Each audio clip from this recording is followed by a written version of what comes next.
Hey, Dan Beagleman here.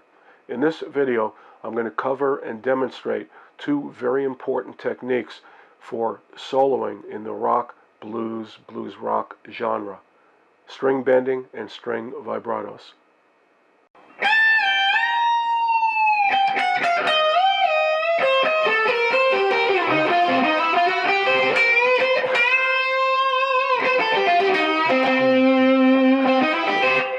What is string bending? String bending is bending the string. You're going to push the string up or you're going to pull it down, and as it goes across the frets, it's going to raise in pitch. You're bending the string, you're pulling it, and it's going to, as I said, the pitch is going to raise, it's going to go sharp. Now the thing about bending strings is that you're now reliant on your ear, okay? Thinking of fretless instruments like violas, violins, cellos, fretless electric bass, even fretless electric guitars, you have to rely on your ear for the correct pitch. If I play a C note on the guitar here, string 3 fret 5, as long as my finger is between those two frets, I could be a little to the left, I could be a little to the right of center, but as long as I'm between these two frets, I'm going to have that C note, okay? If there weren't frets here, if I went a little to my left, I'd be going flat. If I went a little to my right, I'd be going sharp. So, as I said, you're relying now on your ear. As soon as you start to bend the string, you're now relying on your ear to tell you where you want to go, how far you want to go. And of course, the distances traveled will give you different pitches. There are half-step bends, whole step bends, bends that are 1.5 steps, bends that are 2 whole steps, And a half step on a guitar is equivalent to 1 fret. A whole step would be 2 frets. 1.5 steps would be 3 frets, and 2 whole steps would be 4 frets higher. Most bends for rock blues type guitar playing are going to be whole step bends or half step bends. And the whole step bends meaning you're bending a note so it goes 1 whole step higher. If I go to the basic scales used for rock blues guitar playing, I'm talking about the minor pentatonic scale, the minor blues scale, the major pentatonic, and the major blues scale. If you know these, I would imagine most people know these scales. If you don't, I'll just review these real quick. Here's a C minor pentatonic scale. It's a 5-tone scale. That's why it's called pentatonic.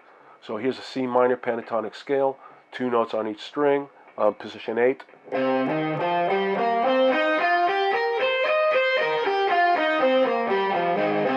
A 5-tone scale. If I add a note between the 3rd and 4th degrees of that scale, acting as a passing tone between those 2 notes, I have a C minor blues scale, which is now a 6-tone scale.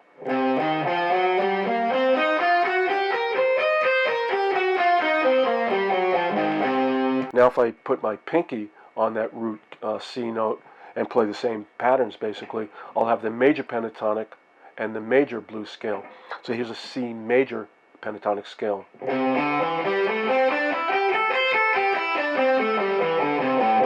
And here's a C major blues scale.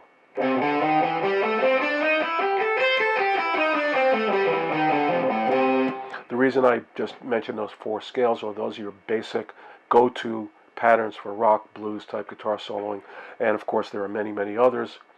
I have 3 videos on pentatonic scales, and there'll be links in the description and also hyperlinks you can just click on at the end of this video that will do deep dives into pentatonic and blues scales. So you may want to check those out. Anyway, those are your basic go-to scales for like blues rock guitar playing. So let's say back to that minor pentatonic scale pattern. On the 2nd string I have this, those 2 notes, either your first and 4th finger or your 1st and 3rd finger. Some people like you to use their 3rd fingers. A common bend would be to bend this B flat note to match that C note pitch, which is the key center or the root note. So this is going to be a whole step bend. What I need to do is, when I hit this note, I need to match it to a note that's 2 frets higher. Right? And as I said, you're now relying on your ears to get that pitch, to match that pitch. If I don't go far enough, no good. If I go too far, not good either. So, right? So for practicing whole step bends, just hit a note 2 frets higher, listen to that pitch and match that pitch. Second string, if you're doing the first string, doing a third string, right? Whole step bends. A half step bend, let's say bending an E flat to an E natural.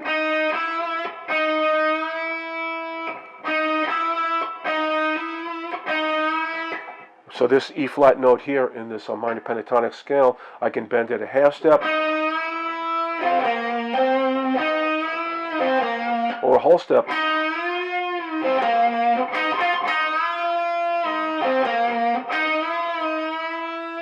See, what I did there was I bent it a whole step, returned to the pitch, and then a half step and returned.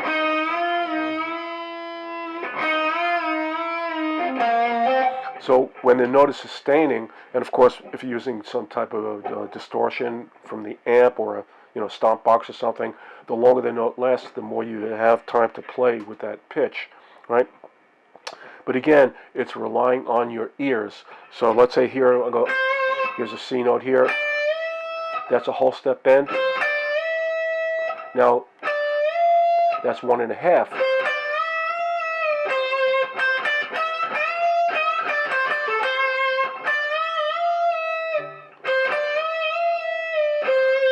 I'm sure you're familiar with the song Whole Lotta Love by Led Zeppelin.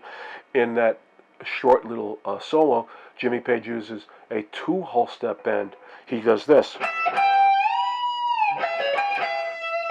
He plays an E note, a G, and then this G note is going to be bent 2 whole steps. Here's a G note here, up to a B, which is 4 frets higher. Blues guitarist Albert King and Stevie Ray Vaughan used 2 whole step bends often in their soloing. Right? Very, very effective in really singing quality to it. What I did there, and what those guys do often, they'll start bending the string and in increments, and each time they bend it, they're going to go a little bit higher until they reach that 2 whole step pitch.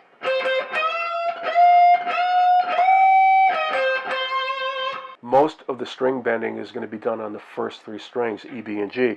Not to say that you can't bend the lower strings, for example.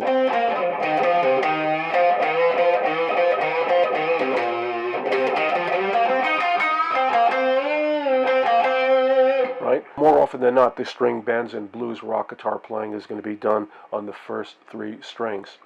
So what you want to practice, as I said, is hit a note, and if I want to bend this a half step, let's say, hit the note a half step higher, and listen to that pitch.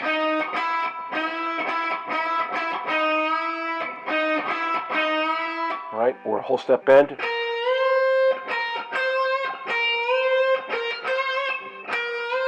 Your ear will tell you when it sounds right. If you go too far, it's not going to sound good. If you don't go far enough, it's not going to sound good.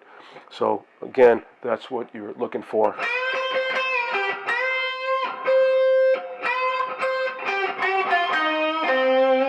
There are many techniques regarding string vibratos, and I'll break down some of these techniques here for you now.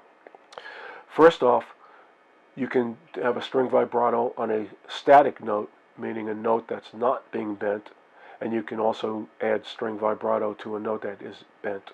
So starting with the note, as I call it, a static note, meaning a note that you're not bending the string, but you're going to add a vibrato to it. And there's kind of 2 ways that you can do this. Here's a C note on string 2, fret 13, right? If I hit that note, it sounds very dull if I just let it sit there like that, right? Not much going on there. So now I'm adding a little vibrato, and it's starting to make the note sound like it's coming alive, you know what I mean? Okay, what am I doing here? I have my first finger on the C note. I have my thumb kind of wrapped around the top of the neck a little bit like that, And what I'm doing is I'm actually raising the pitch a little bit. When I hit this note, if I do this very, very slowly, this is what I'm hearing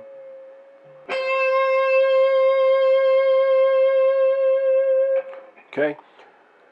There are two things that you have to pay attention to when you're doing a static note vibrato. The speed and the distance traveled. What do I mean by that? As I said, you're bending the string up a little bit, right? You can't bend it down. You can't go lower in pitch, so it's only going to go higher. So I'm sort of pushing it up just like, maybe a quarter step, If I go a half step, then it's already, my ear is going to tell me, oh, I'm already going into the next note. I don't want that. So just pushing it up a little bit and releasing, right? But as I said, it needs to be consistent. So once you start traveling, whatever distance you're traveling with your finger, you want that to stay the same every time you move the string. It's got to go to the same amount in return. The second part of this is the speed that you're going to actually shake the note. Because if I start slow, let's say if I start shaking the note slow and then speed it up and then slow down again, or if I'm not consistent on the distance I travel, right, it's going to sound horrible, right? So you need to pay attention to, as I said again, how far the string is traveling, that little distance that you're pushing it up and returning, and the speed that you have that going. When you put those two together and they're consistent, you have... So it doesn't sound like you're leaving the pitch, right? It sounds like it's staying on that C note, but now it has a lot of color to it. Now you can also have different types of vibratos depending on the speed. Here's a fast vibrato on a static note, right? A slower vibrato, fast, right? So it's a matter of what you want to hear, and it's like, what kind of dynamic you want to bring across with that note. Fast, slow, but again, consistency. Whatever I determine, if it's going to be a fast vibrato, I want to keep that speed consistent on that note as I'm shaking my hand. And if I do it slow, I want to keep it slow. So consistency is the key word here. So that's one way to play a static note vibrato. As I said, your finger is on the string, could be a different finger, whatever note you're playing. But basically you're having your thumb wrapped around the fingerboard, because that's kind of like your pivot, where that's what you're using to like anchor yourself. You can also do static type vibratos where you're not kind of wrapped around the neck that way, and you're just holding your finger on the note. If you can see, like this, right? This is not touching, just my fingers touching the note, and I'll get this. So I'm just actually rocking my finger back and forth, up and down, and again, looking for consistency in terms of speed and distance.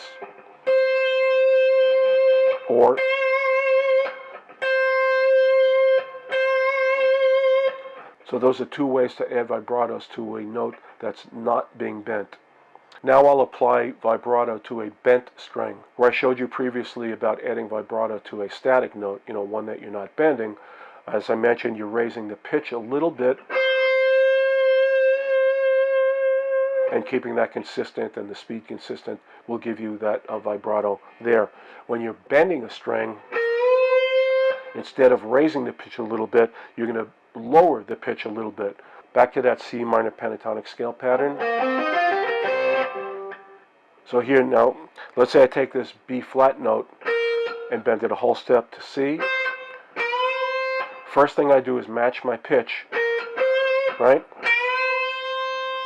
Now when I get to my pitch, what I'm going to do is I'm going to lower the pitch a little bit, and then keep riding that back and forth, lowering my pitch a little bit and bringing it back to the C note, right?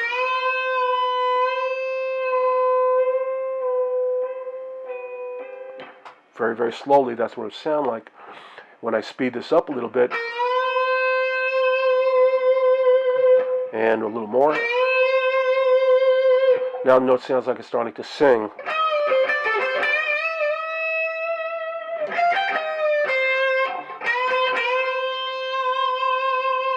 Right? So the two critical things, again, to pay attention to are, when you bend the string, you have to match the pitch you're looking for. Now I'm here. Now I have to release it a little bit and push it back to where it was. And now when I keep releasing to the same amount, not more, not less, because if I, right, it's going to sound horrible. So again, it's all up to your ears to match the pitch. When you're lowering it that small amount, returning it to the pitch you want, and the same distance traveled, and also the speed, because if your speed is not consistent, it could sound pretty bad as well.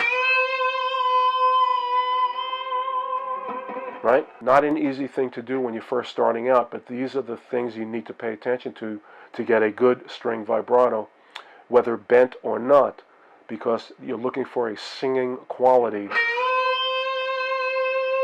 and the note will start to come alive. Now, there are so many nuances that you can apply to string bending and vibratos. One of the things you can consider is the width of the vibrato, whether it's a wide vibrato or a narrow vibrato. A wide vibrato means that you would bend the note to your pitch. When you release it, you're coming down further than on a narrow vibrato. A wide vibrato would be where it almost sounds like you're bending it, almost releasing to the note if it wasn't bent.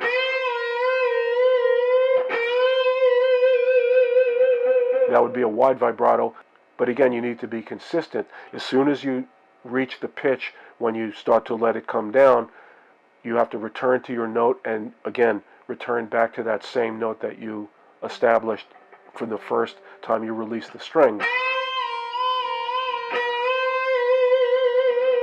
That's a wide vibrato. A narrow vibrato would just mean that you're not going as far, but again, returning to your pitch and returning to that first bend amount. All right? And of course, speed. A fast vibrato, a slower vibrato. There are so many nuances that you can apply to string bending and vibratos to color up your playing. There's a pre-bend. A pre-bend is where you bend the note before you hit the string. Now, doing that, you're not relying on your ear because your ear is not hearing the note as it's approaching, right? So you're kind of relying on finger pressure. As you spend time with finger vibratos, you'll start to get a sense of how far you need to push the string to get to the pitch you want.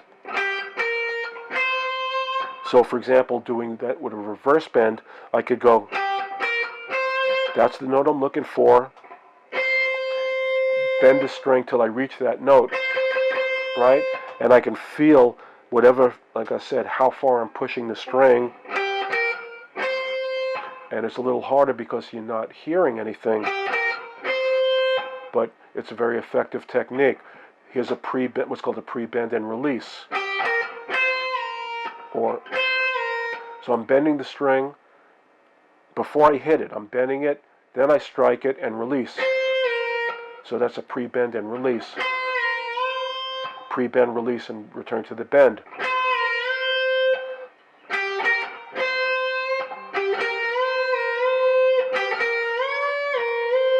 Right? Like I said, it's almost endless, the things that you can do here. Here is an example.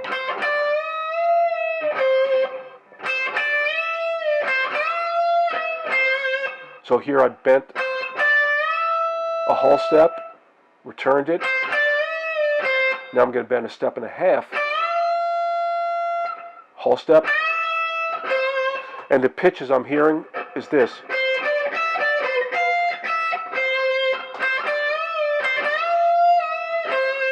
Right? So again, your ear looking for the match the pitch. Here I'm going to bend the note and I'm going to start the vibrato as soon as I reach the pitched note. Right? I bend it, and as soon as I got to where I wanted to be, I add vibrato. Now I'm going to bend the note, but I won't add vibrato right away. It's a different, kind of has a different flavor, different color. Or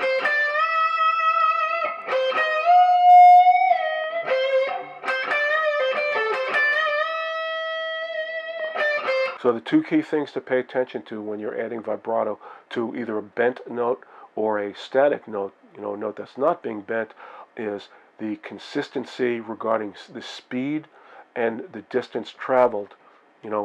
Whether, again, if you're playing a static note, the pitch is going to raise a little bit because you can't go down, obviously, so it's going to go up a little bit, like maybe a quarter tone, or maybe even less than that, and so you need to be consistent in the distance traveled and the speed.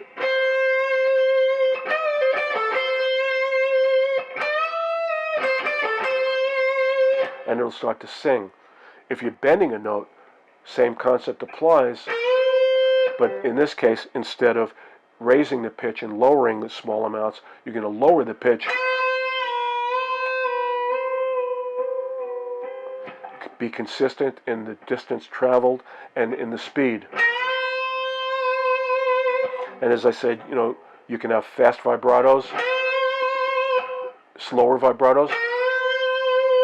You could have wide vibratos or narrow vibratos. A wide vibrato or a narrow vibrato is determined by the distance traveled as you release the note and return to the pitch while you're holding the bent string. So again, I keep saying consistency, and that's such an important word here, because being consistent on those two elements, the speed and the distance traveled, is what's going to make your string bending and string vibratos sound the way you want them to sound, and will make your guitar start to sing. So to summarize the key important elements I covered in this video, pay attention to those two critical elements: consistency in speed, consistency in distance. Put those two together and your guitar will be singing, and that's what you're looking for. If you enjoyed this video, please subscribe and hit the thumbs up button. It'll help this channel to grow. At the end of this video and in the description, there'll be links to 3 videos I did on pentatonic and blues scales. You might want to check those out. I have a video on pentatonic and blues scales that show you different patterns of playing pentatonic and blues scales, both major and minor, in different areas of the fingerboard, so you're not limited to just one place, depending on what key that you're in. I also have a video on pentatonic and blues scales called Which One Should I Use? Because you have minor pentatonic and minor blues scales, major pentatonic and major blues scales, and you want to use the correct major or minor depending on the key, or the key that you're in, or the chord cycle that you're playing against. And I also have a video on what's called horizontal pentatonic scales. Horizontal pentatonic scales are playing pentatonic scales horizontally. For example, the examples I showed you in this video earlier were vertical pentatonic scales. That's a C minor pentatonic scale played vertically. In other words, I'm staying in one area and I'm vertically crossing the strings.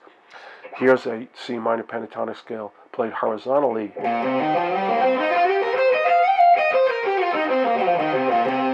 Same notes, but played, as I said, horizontally. And the cool thing about those patterns are you can use those horizontal patterns because you're moving to different areas of the fingerboard. You can connect different vertical pentatonic scale patterns because you can play pentatonic scales vertically here, here, here, here, you know what I mean? In different areas, playing them vertically.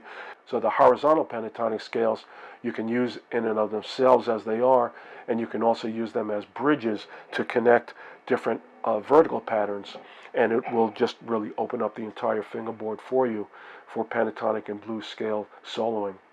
If you like progressive instrumental rock music along the lines of Jeff Beck, Joe Satriani, Mahavishnu Orchestra with John McLaughlin, I have 4 albums of progressive instrumental rock music, And there's a link at the end of this video for a video sampler that has little clips from each of my 4 albums. So if you like that kind of music, give it a listen. You might enjoy it. I'm Dan Beagleman, and those are techniques for string bending and string vibratos. Thanks for watching. Have a nice day.